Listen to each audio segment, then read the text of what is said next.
Hello everyone, it's good to see you. Welcome to KREM 2 News at Noon. I'm Nicole Hernandez in for Laura Papetti. We start this afternoon with a look at weather. Today is Good Friday and I'm sure people are making plans for their Easter weekend. So we have our meteorologist, Thomas Patrick, joining us from the Outdoor Weather Center. Thomas, is this rain? Oh, that looks like a lot of rain. Is it sticking around for our Easter egg hunts on Sunday? Not going to stick around for this Sunday. Saturday, Sunday, looking exceptional weather-wise. But yeah, you definitely saw the radar sitting behind me here. Quite a lot of green on the map, but not completely covering the map. I'm in our outdoor weather center. No need for the umbrella. There's no rain here at our South Hill studios at the moment. Nice little bit of clearing from about downtown and southward, but obviously not the case everywhere. You get to about Colbert and Chattaroy and northward, and you're starting to see more widespread rain, especially in the valleys in northeastern Washington, and a little bit of scattered shower development near Sprague and out towards Ritzville. So likely that's going to be moving in, and we'll see other scattered shower development throughout the day. So this activity today will stay like this. But at least our temperatures are quite mild. We're at 52 degrees right now, even with the completely overcast skies. And while we will see scattered showers until about midnight at the latest today, this is the beginning of our fairly warm weather pattern. If not for the rain in the area, it probably would have been even warmer yet, and that's the case for this upcoming weekend. Gearing up for what is likely going to be our first 60-degree day of the year this Easter. Well, this afternoon, the city of Spokane is scrambling to find funding that will keep its homeless shelters open.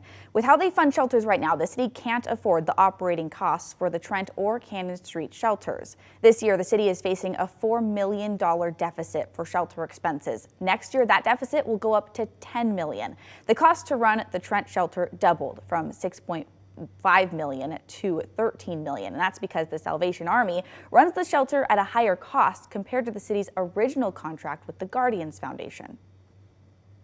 We might have to make budget cuts, or we might have to have a local tax that we put on the ballot in November. Those are all options that are on the table. Nobody's excited about them, but our job and the mayor's job is to propose a balanced budget that doesn't create a public health crisis. There's also a proposal to temporarily shut down the Cannon Street shelter to save on costs. And this comes as the U.S. Department of Housing and Urban Development awarded more than $4 million to the city of Spokane. The money is to help people and families experiencing homelessness move into permanent housing. Some of the projects funded are Catholic Charities Transitional Housing Sites and Volunteers of America Shelters. The funding is part of about $3 billion HUD is distributing to help with homelessness in cities across the country. And meanwhile, over in Olympia, housing advocates, including some here from Spokane, are working to pass legislation they say would help meet the state's need for affordable housing. House Bill 1628 would create a permanent funding source for affordable housing. Right now, funding is based on the capital budget. The bill includes a real estate excise tax at the state and local levels. The passing of this would mean dollars that we could use for construction and acquisition of affordable housing to make sure our neighbors have access to a home, which I believe is a basic right of everyone who chooses to live in our communities. So right now the bill is in committee in the House. The Department of Commerce says Washington state needs to add more than 1 million homes over the next 2 decades in order to keep up with our population growth. That's about 50,000 units that need to be built in each year.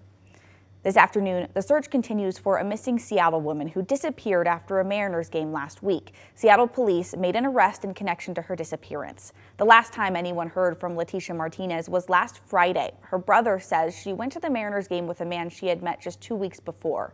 A former co-worker of Leticia's received a message from her Facebook account asking about work the day before the game. Somebody was viewing her instant messenger messages at 2 in the morning the night that she disappeared. What's been haunting me this last few hours since all this came out is that, one, was that the last thing she saw, or two, was that the first thing that, her assailants saw. So police have not released many details about the arrest they made. The Mariners released a statement, though, saying they do know about Leticia's disappearance and are working with law enforcement. Seattle police say we can expect more information next week.